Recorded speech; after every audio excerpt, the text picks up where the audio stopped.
Well, welcome back to a new edition of the Threshold Lab. And as we know, in this season, we're exploring the inner game of coaching. And if I could make a Mount Rushmore of coaches that I wanted to engage in this conversation with, Coach Tara VanDerveer would certainly have been on that list, given not only everything that she's accomplished in her storied career coaching basketball, but maybe more importantly too, like who she's been as kind of a pioneer in her sport and for so many in the profession. So without further ado, I'm super excited to welcome Tara to the conversation today. Hey My Tara, pleasure, welcome. Zach. Thank you, Zach. My pleasure. And as I kind of talked about in the beginning, the goal of this is to kind of dive deep into the inner game of coaching, and kind of my job in this conversation is to kind of hold up a mirror to you, so you can kind of share with listeners who you were as a coach, and what guided you along the way, and so many other things. And I think the best way to do that is probably to start at the beginning. And I've heard in some other conversations this wonderful story about your start in coaching. Happened to be with your younger sister, and I was hoping maybe you could share with those listening what that story was, and how you got that start. Sure. Well, one thing, Zach, I am still coaching. I'm not coaching a team, but I'm actually coaching coaches. So I think I think about this a lot, like how to be a good coach and what makes a good coach. So I majored in sociology at Indiana University, and I planned to go to law school, but I ran out of money around Christmas because I thought I would take a year off, and I ran out of money and went home, and they had just passed Title IX. So my dad said after Christmas, well, what are you doing? And I said, well, I'm just hanging out. And he said, well, you're going to go help coach your sister's team. And my sister Marie is 5 years younger than me. She wasn't really into basketball. Like, we had a hoop in our driveway, and I never saw her out practicing, but she wanted to play because her friends were playing. And I'm like, Dad, I'm really not interested in that. And he said, well, in order to live in my house, you're going to go do it and to eat free food. So I'm like, okay. But they had lost the night before, 99-11. So I was like, oh man. But I think I learned two really, really important lessons. And the first one was, I'd come home and my parents would say, well, how come you didn't play Marie more? And I'm like, Mom, Marie can't dribble, or, she doesn't shoot, she doesn't play defense. So I think, number one, parents sometimes are really unrealistic and biased, but because they love their children. And I love my sister Marie, and so I also, you realize that everyone on a team is someone's sister, or brother, or child, or it's so. I think that was something that it stuck with me through coaching, is to, sometimes even as mad as I might get, or unrealistic as some of the parents might be, I just had to come back to that and know I learned that lesson. One thing I hear you share there is, the love that you had for your sister also comes in the form of honesty too, right? Which Yeah. shows up in as a coach, I'm sure, throughout your career as well, with players that you had through numerous stops. And one thing that, in talking with other coaches, I know that when we transition into a leadership role or become a coach, we're oftentimes are influenced by who we saw lead, or who we saw coach, or who we were surrounded by as coaches. And I've heard you describe yourself as a copier, somebody who loves to study the game, and other coaches. Who were some of the coaches that really shaped your approach and style around coaching? Well, from the very beginning, really, there weren't girls' teams, so I didn't really play on a team and I didn't have a coach, but I watched a lot of practices, and I watched the high school practices. Basically, I watched practice from the seventh grade on. I did my homework in the gym because my dad was getting his PhD. And so I'd watch the high school practices and the college practices. And I think, more than anything, I saw really good teachers. These were teachers in my school were also the coaches, and I watched them teach the game of basketball just like it was a subject. And they weren't yelling and screaming and carrying on like maniacs. And none of the coaches I ever watched did that. But I did, then I went to Indiana. I watched Coach Knight, and he was a great teacher. I was at Ohio State, and Fred Taylor was a great coach. He coached like Jerry Lucas and John Havlicek in a national championship, back in the 60s. I was at Idaho. I've been at Stanford and watched, 6 or 7 different coaches here. And I always tried to be in the gym. Like whenever there was a ball bouncing, I was watching, is a coach working with a player? Is there a visiting team coming? I would just try to really be a sponge and learn as much as I can, go to clinics. And I think the thing that through that, I watched other people, but I also developed my own identity of what kind of coach I was. Both of my parents were teachers, that I wanted to be a great teacher. I wanted to be, I wanted to teach fundamentals. I wanted to have basketball be a team sport. And that's what I focused on. Hearing you kind of describe that, teaching certainly being so integral to your philosophy and your identity as a coach, I'm curious, for some that I talk to, I know when they form their identity around coaching, sometimes as important it is to know who you want to be as a coach, it's also important to know who you don't want to be and how you don't want to coach. Right. And early on in your career, what were some of the things that you certainly didn't want to be central to your approach as a coach? Well, I think that first of all, like basketball or really any sport, or even, we all like to do things that are fun. We like it when it's enjoyable, and so I wanted practice to be fun and enjoyable, and that people would look forward to coming to practice. They'd look forward to being around each other. It's not to say that it wasn't going to be hard work, but that it wasn't punitive, that it was, I think, positive and encouraging. And again, it's a teacher. The thing that's different for a coach is we have, 40 public exams, or the pros might have more than that. But, I just really, I wanted to communicate to the players, to my staff, to the fans, just the passion I have for the game of basketball, how much I love the game. I love watching the game, being part of developing young players to help them, be the best that they can be. Anyways, just to, focus on that and not be, you're going to come to practice and we're going to run you into the ground, or, belittle players, or be, in any way, make them feel anything but excited.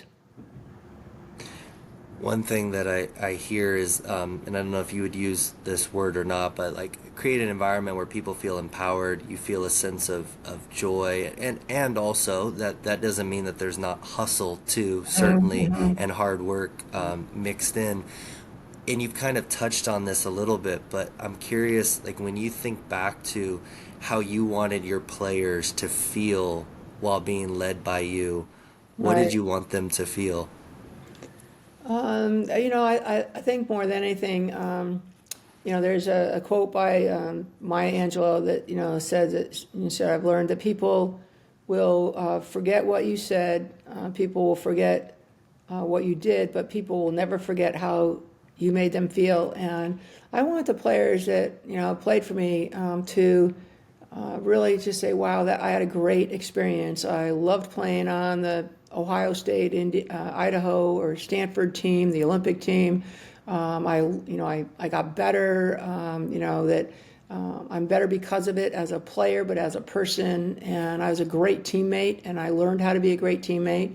The things that like I would value would be, that people are, honest. They have integrity. They practice hard. They play hard. They're good to each other. They hold each other accountable, but they're kind, and they listen to each other. And that there's really, like great teams are teams that really love to play and they love each other, and that's, I think sometimes there's like we're winning teams and then there are championship teams. And to me, the championship teams win. That's kind of a given, but they really enjoy the process, and you're sad when it's over because you'll never have that season again, and it's special. So I love that differentiation, winning teams versus championship teams. What's a team for you that comes to mind that really embodied that combination of not only high performance on the court, but also that love of like in connection with one another too along the way? Zach, I'm really fortunate. I've coached a lot of those teams. Yeah. Our first national championship in 1990, the team was a machine, but I didn't have to deal with, a lot of problems or issues or drama.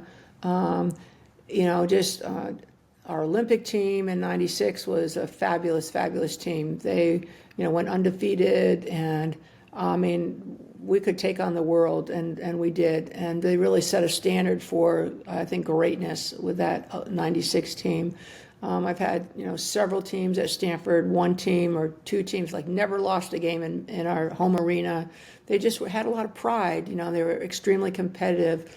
And a lot of it is having your very best players be also your hardest workers and your best leaders. And that's the formula for, team success. When you have that, they're able to what was it, keep everyone in the circle, like make sure that everyone is staying tight, and if someone's wandering, you're bringing them back. And leaders, I think, will do that. Team leaders will do that.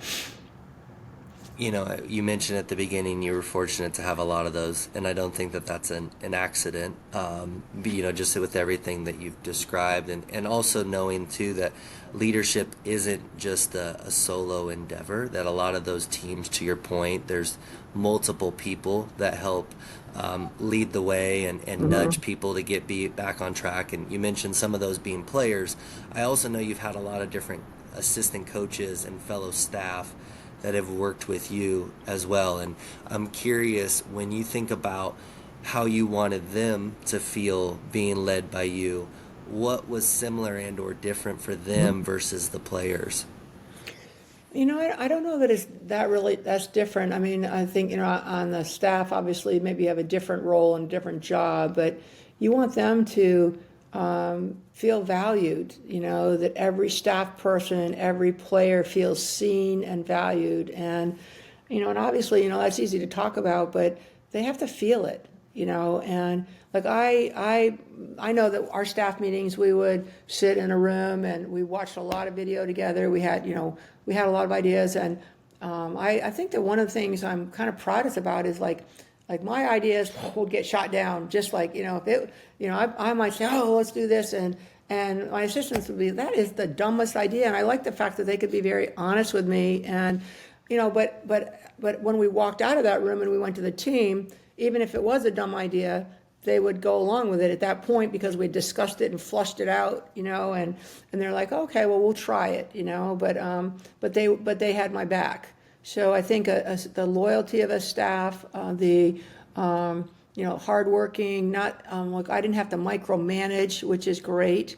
So I think a staff is similar. I want them to be excited to come to work, not just like, oh man, I got to go, it's a job, But hey, we're in the gym. Let's turn up the music. Let's not be the last one there.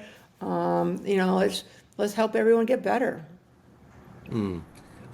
There's so much good in what you just described with, even just having those meetings and as a collective staff, like create an environment where people feel permission to disagree and to offer differing opinions. And then, you kind of nailed it with, as you leave those meetings and then you go to the court and you coach your team, it's committed to one kind of mission. It's committed to Right. one plan, if you will. And but creating that space ahead of time, just goes to your point, making everybody feel valued.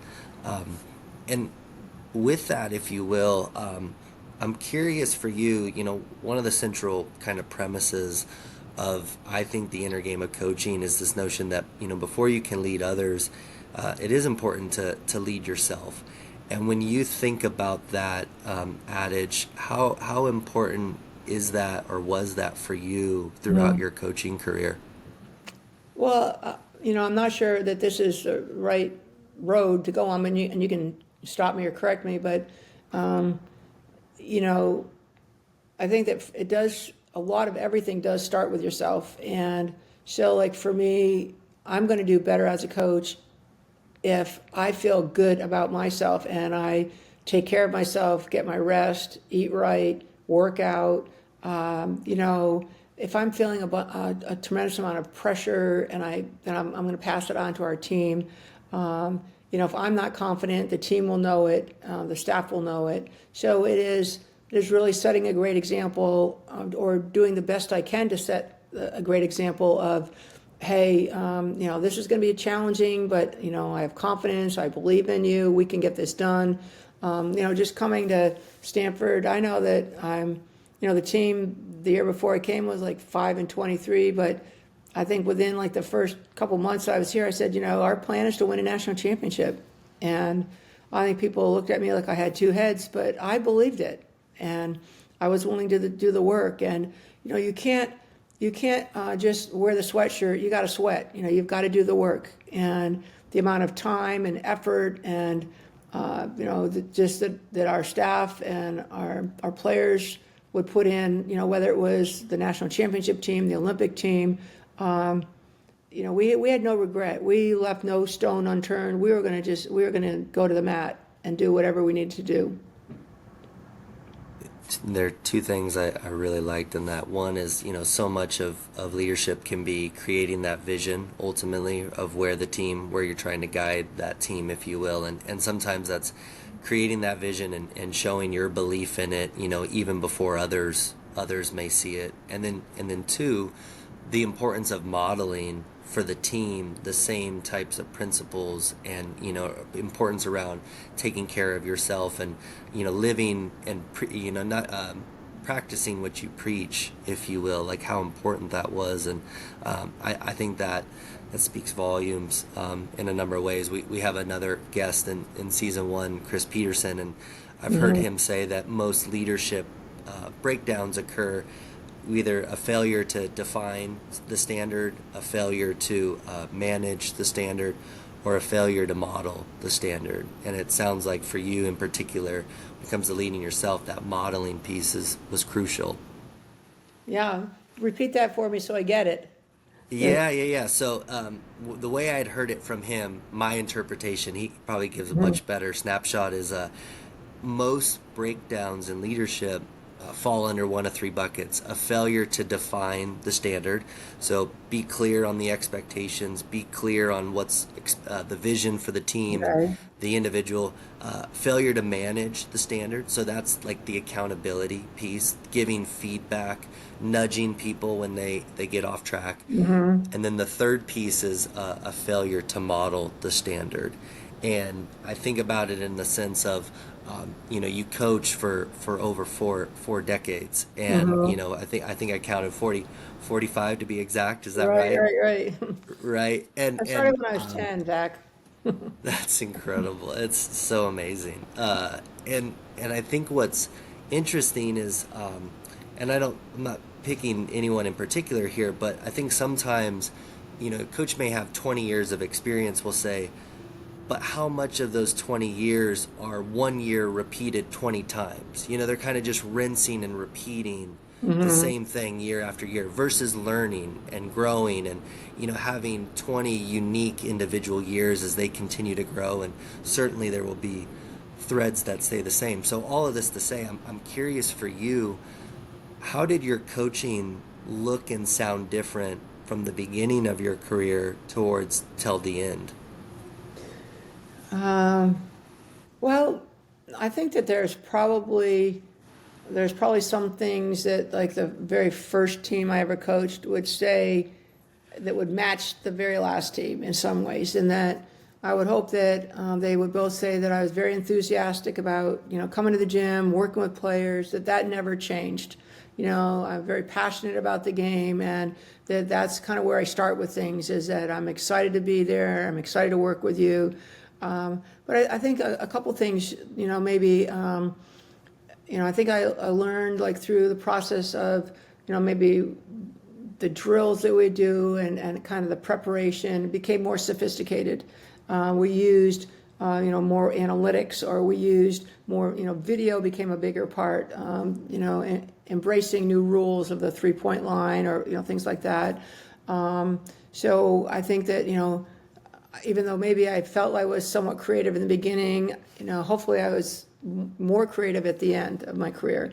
I think that as I learned more about the game of basketball, there was this saying, I think it was maybe Pete Newell, that said, the more you know about basketball, the more you know there is to know about basketball. So like you never, like it's always just getting to be this bigger picture of what's happening out there.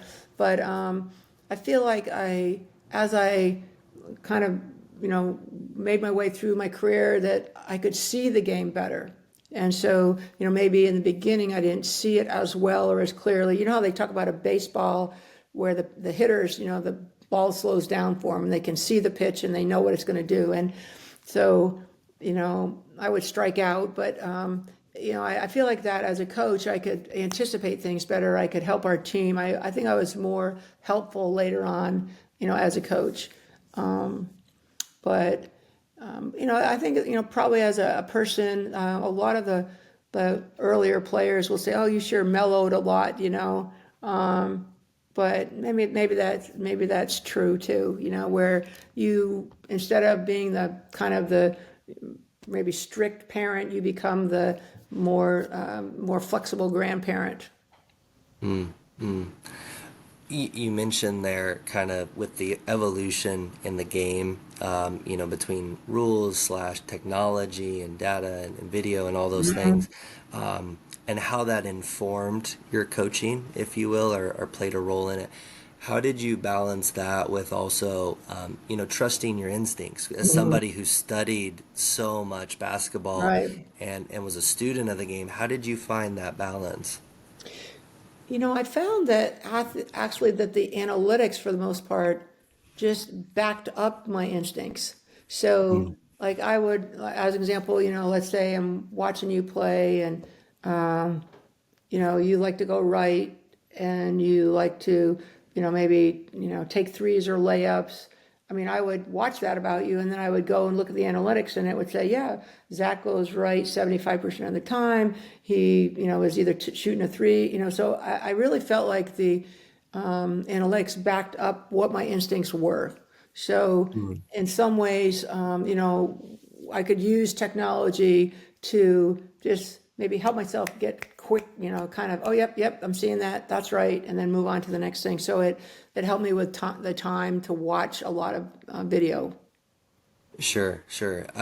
And I think with that, you don't get to that point without a level of openness, right? And being open to change and open to the evolution of things and being growth minded, which again, everything you've shared thus far and what I've read, it certainly embodies who you are. So I'm curious, for you as a coach, what was your process for growing either personally or professionally? How did you go about that?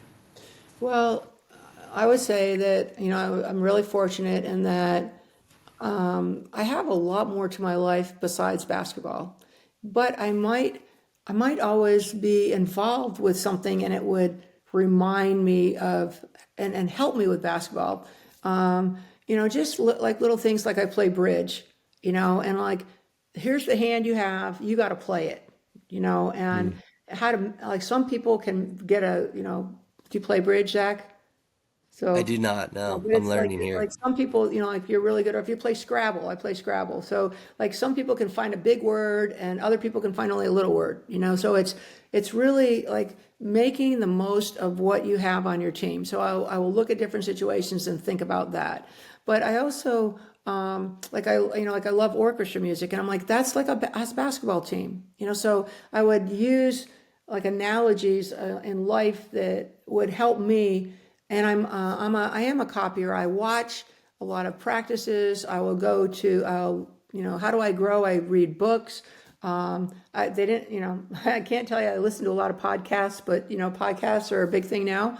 But I would go to clinics. I would watch people's practice. I would go pick their brain. I mean, we had great coaches, great coaches at Stanford. And I would go and talk to them about, well, what works and what doesn't work? And, how can I get better? And we had a photographer who happened to be a head of our psychiatry department at Stanford, and he came in to show me pictures, and I said to him, well, I'm worried about this, and he said, all right, let me shut your door, and we talked for 3 hours. So I I like to pick people's brains. I'm a curious person.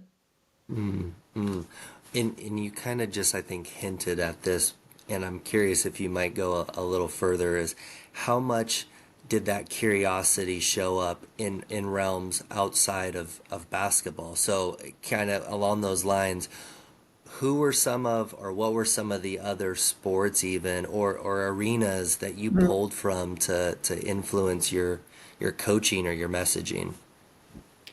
Well, seeing an orchestra, how everyone's got to be together on that. You can tell when players aren't playing together in that.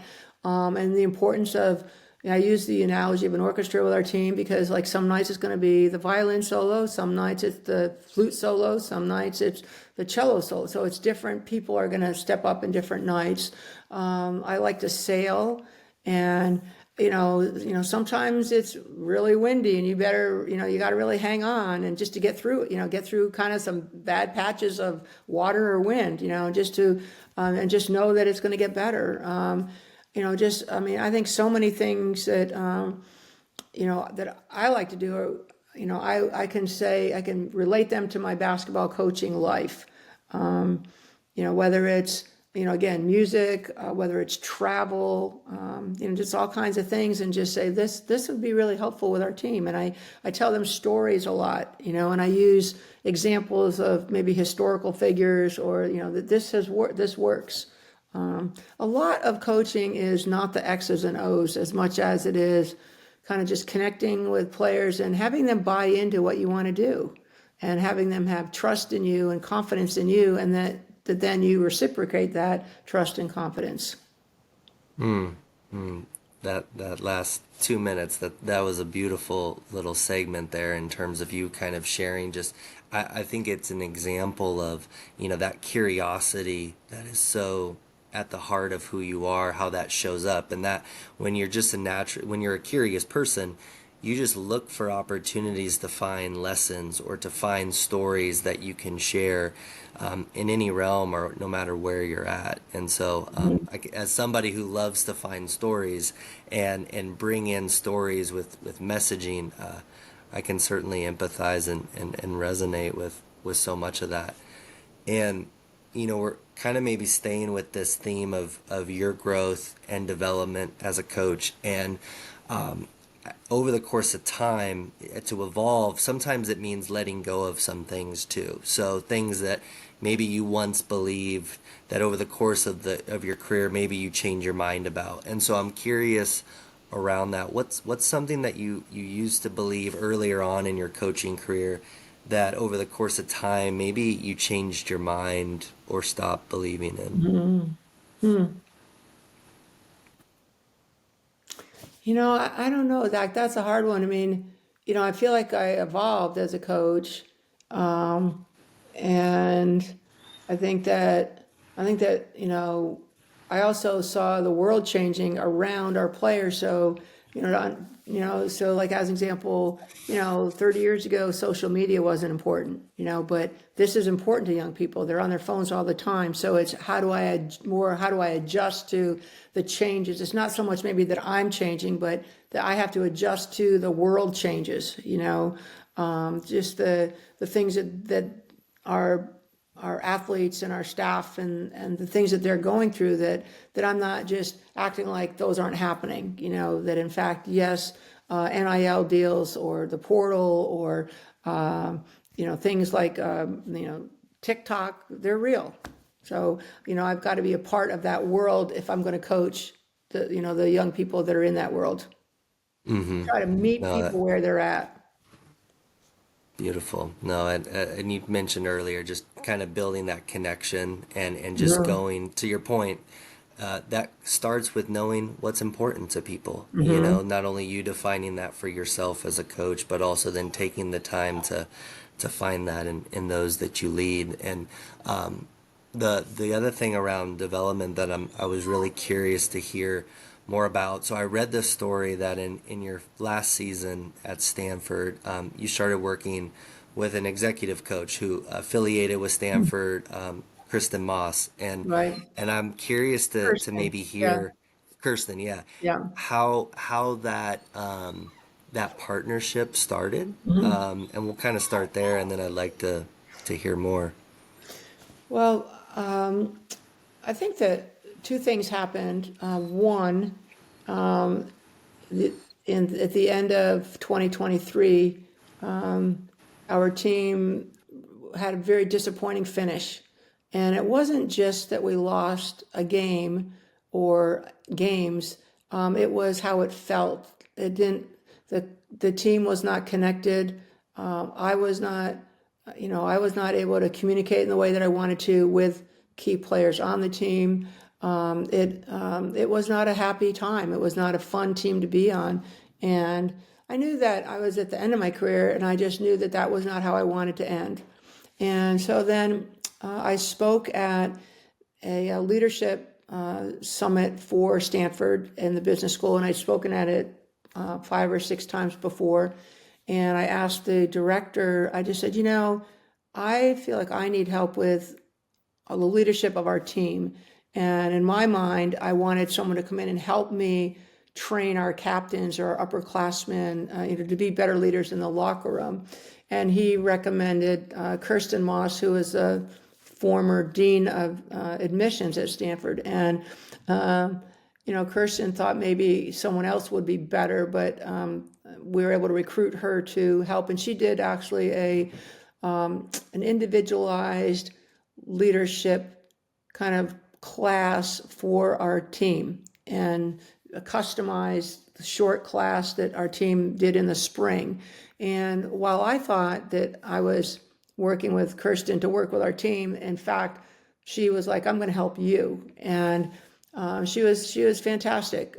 She really, I think, just kind of drilled down into, here I had coached for like 44 years at the time, and I think she really helped me up my game. And I listened, and I took her coaching very seriously. And one of the things I did in the beginning of the summer, my mom was 97 at the time, and or maybe she was having some physical issues, and she was not real happy. And I'm just like, the month of July, I said, Mom, let's have the best month ever, and let's every day really work on having a great day. And I think that attitude of kind of best day ever really helped. And so I thought, well, if that works with my mom, I'm going to try that with our team. And so the combination of kind of saying best year ever with our team, working with Kirsten, really making the effort to connect at a deeper level with the players on our team, and just work really hard at it, putting the time into it. I don't, it was what maybe the players at the time needed. And I think we had some great results, and that we had a great year. We always want to finish higher, but because we didn't win a national championship, but I think we did about as well as we could with the players and the situations that we were in. And I could leave feeling, I could look in the mirror and say I did the absolute best I could this year, and we had a best year for that particular team. I think it's a great story to kind of hear what led into that, and also how you went into it thinking, hey, Kirsten's going to be here to help our team around like some of Yeah. these key leaders around leadership. And then you mentioned your own game as a coach kind of leveled up in the Yeah. process. And I'd be curious maybe to have you expand a little bit on that for you. Like when you think about how you as a leader or as a coach leveled up per se, from her working with her, what did that look like for you? Well, I felt, and I felt like in talking to her that, I didn't know her from the beginning, but as I talked with her, I realized that she was someone I could trust, and I could be honest with and open with, and talk to her about what I was seeing and what I was feeling, and then she would come back to me and just say, here's some ideas, or a lot of what she would say is, well, to tap into people's feelings, kind of going back into the Maya Angelou quote of, how do you feel and what are your players feeling? And that connection, to really work on the connection of the relationship. And that's hard sometimes right now in athletics. It might be different in professional athletics, but in college athletics, there are a lot of college athletes that say, I want to, I want a relationship, but a relationship is a two-way thing, so it's that it's not just a coach dictating that this is how the relationship is going to be, but that young people too are committed and loyal, and then it's challenging right now. It's challenging with all the things that are going on in the modern landscape of college athletics and pro athletics. When you look at the players that are traded, here comes a trade deadline and all these players are traded. I mean, it's very disruptive. It's challenging. But I think more than anything, one of the very specific things that Kirsten talked to me about that I think is very helpful is, like let's say, Zach, you're playing on the team I'm coaching, and and you come to practice, and instead of me saying, oh, great, Jack, you had a really good practice, I would say, Zach, I really appreciate how hard you worked today. So not talking necessarily about what you did, but how I felt about what you did, and to connect the feeling of, I really appreciate how hard you worked today. I really, you are such a great, you're such a great leader. Well, I'm really proud of your leadership, like connecting an emotion with the action. And I think that that fits so well with some of the comments you made at the beginning around what you wanted your players to feel as they were being led by you, and it sounds like getting more specific around that and including the emotion certainly helps create an environment for people to feel those things that you mentioned.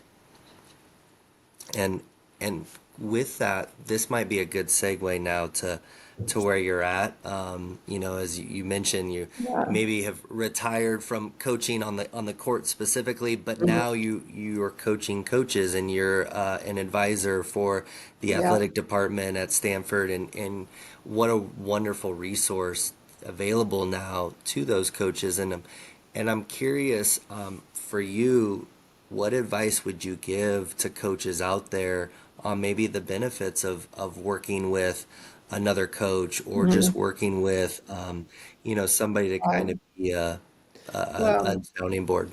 I think I'm kind of in an official capacity now as a quote coach's coach, but as long, for about at least the last 7 or 8 years, I've been the senior coach on staff, and numerous coaches have, come in to talk to me. So I was unofficial a coach's coach, and now I'm officially a coach's coach. And I think that it's something that I wish I'd had. I wish, I did go to other coaches a lot, and I was really fortunate in that I had a coach that was at Stanford, and he was our Olympic track coach. He was also our track coach at Stanford. His name was Brooks Johnson. And I mean, Brooks and I honestly are just soulmates. And unfortunately, he passed away this past summer. But, I always felt like if I had an issue and I had a problem, he always had my back. And I guess I've been mentored by Brooks. I was mentored by Kirsten. And I want to be someone that is valuable to our coaches, and athletes that are at Stanford, and administrators too, to be able to share my experiences, be able to kind of have a different perspective, be able to sometimes challenge people, but I think listen, be a good listener, and maybe just kind of point them in the right direction, down the right path that will help them be successful as a coach, as an administrator, as a player, for them to enjoy the opportunity more. And then I think the other thing, Zach, that's been really fun for me, in addition to that, is I'm teaching a class. And so I am learning so much about basketball. It's unbelievable. Just like stuff I never even knew about, that is just like so, it's such an incredible game, but just learning the backstory of basketball, it's really exciting. I can see it. I can see the energy and the enthusiasm and hearing you describe that. And I mean, we started this with just your beliefs around leadership being a teacher, and here you are now, Yeah, teaching maybe yeah, more right, formally. right. What tell us a little bit more. What is this class, and I'm what has teaching. excited you the most? Well, I'm teaching a class. It's called Basketball Master Class, and so I have taught a basketball coaching class before. That was like 30 years ago, but this involves it's 9 Tuesday nights for about 2 hours, and it involves it's like 100 people in person and about another 400 people on Zoom, and it involves the history, kind of mixing in my history of basketball with kind of teaching the basketball too. Very nice. Okay. And so with that, one thing again, this speaks to you being curious, and still learning. You just mentioned, hey, I'm learning all sorts of I things am. It's amazing. that I which is cool. So and this could be related to basketball. This could be related to coaching or leadership.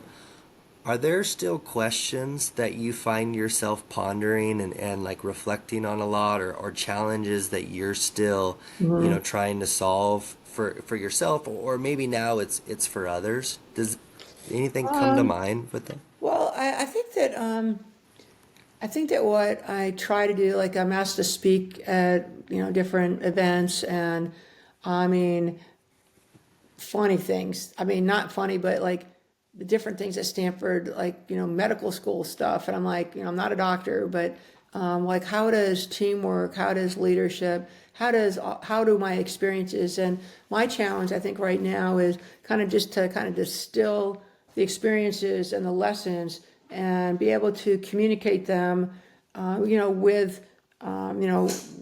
without someone asking me the questions, but be able to put it together and be able to share it with people in a way that they benefit, and they're like, oh, they can take a nugget, they can take a nugget, or they can remember a story, and go from there.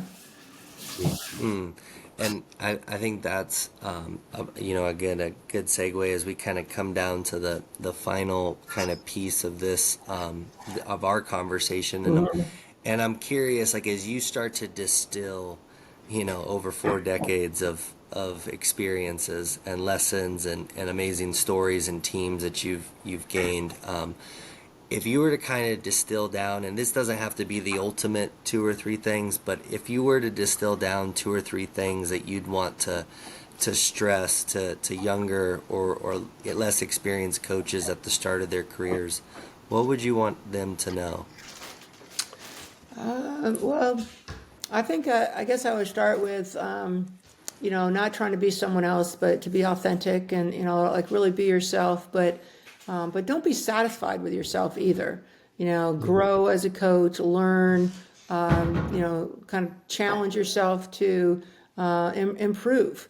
I think that I would say, to a young coach, to outwork people. I mean, you want your players to get in the gym and get extra shots up. Well, study game, film, do things that really help you develop as a coach. And I think that another thing would be just to kind of take it one day at a time and really enjoy that day. Don't be, oh my gosh, we have to win this game, or just say, do your.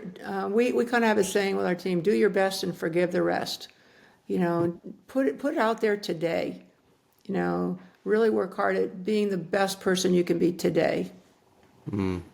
I think we see this certainly with athletes and players and just all of us as human beings today in today's day and age. It's easier than ever to have our minds drift to the future or get kind Hmm. of stuck on the past. And what I hear you really describe is the importance of just being in the moment. And Right. part of that I think speaks to that joy piece that you highlighted earlier.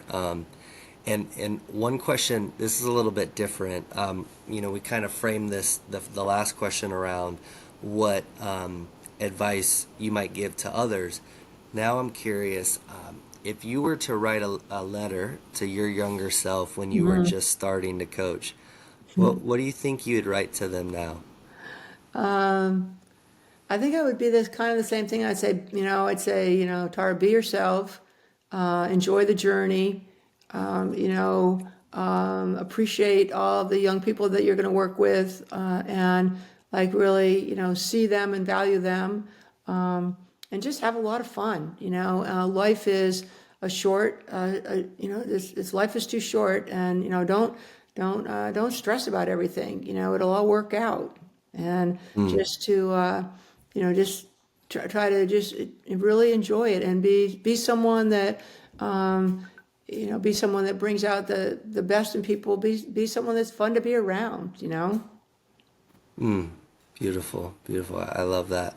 I'm gonna ask one more question, but can I Okay. pause for a minute just All because right. I got my dogs jumping on Oh, my no problem. lap What kind of here. dog do you have, Zach? Well, I have four, Oh so my uh, goodness, Zach. yeah, we have two little ones and then we have two big ones. Oh, wow. Yeah. Now, how about you? Do you have dogs? Well, I have one big baby. I have a red lab, Okay, okay. and I had three, but I never got to four, Zach. I'm jealous. Four is a Well, lot. Four is a lot. four is a lot. Four is a lot. My wife and I we welcomed our son just over a year ago. So we have a 1 year old, and he four sounded good until we added also a kid Yeah, into the mix. yeah. Those Now are four lucky dogs, like, though. is way Oh, too many. that's great. Yeah, it's fun. So all that to say, I want to kind of bring us to the end, and Okay. one question I'd love to ask, it's maybe a little different, is when you think back on your career, what's something that you're proud of that maybe you haven't gotten an opportunity to talk about, or that you don't normally get an excuse to share? Um, well, I mean, obviously, it's really exciting to have players that are drafted number one that get to play in the Olympics, win gold medals. I mean, all that stuff is it's great. I'm not going to deny it. But one of the things that I was really most proud of, I think, was one time we had a player that when she had her first child, she called me 1 hour after she had her baby. And I'm like, what are you calling me for? I don't know how to change diapers, but it was really fun that she wanted me to be part of that experience, and I valued that. I know at the beginning you mentioned not only important for you to help these players be excellent on the court, but you also mentioned being kind of model citizens and great members of a community and just their personal lives too. And so I think that's a very fitting Mhm. example of having that opportunity. And one of the fun things about coaching is you get not only an inside look at who they are on the court, but also you get to really build those relationships with them away from it too. So I love hearing that, and Yeah. we've covered a lot of ground, a lot of the court, I would say, Tara, Okay. this conversation, and I just kind of to close here. Is there anything else that you feel like is important for you to share, or things that you'd like to share that's on your heart or mind before we come to a Um, close?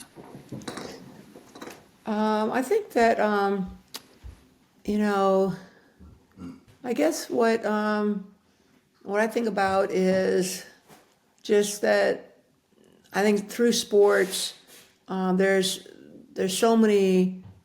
I mean, sports has taken me all over the world. I mean, coaching, basketball, I think sports are such a great thing, and that I think we want to looking forward, like preserve the kind of the greatness of it, and not get down in the weeds about all the kind of some of the other things that are not good about it, but to really try to keep the game and grow the game and respect the game, and make sure that kind of we guard the game, and whatever game it might be, whether it's football, basketball, baseball, whatever it is, just really, I don't know, it has brought me so much pleasure and so much joy, so much pain sometimes too, but it's so great to be part of athletics and sports. So I'm very thankful for that. I think it's been fun to hear you talk about that from not only the 4+ decades as a coach on the court, but also now the continued work you're doing in the realm of sports and those that you're supporting at Stanford and beyond that. And I think I had heard too that you're now maybe co-writing a book or writing a Yeah, book we're working on too. a book on, Beautiful. yeah, we are. So I'm talking to all the coaches at Stanford about excellence at Stanford. So, yep, we're working on that. Sweet. Well, that All right, well, sounds nice to meet you, wonderful. Zach. Good luck with your Yeah. project. All right. Yeah. And Thanks, keep in Tara. touch. Yep. Grateful for your All time. right. Thank you. Thank you, Zach.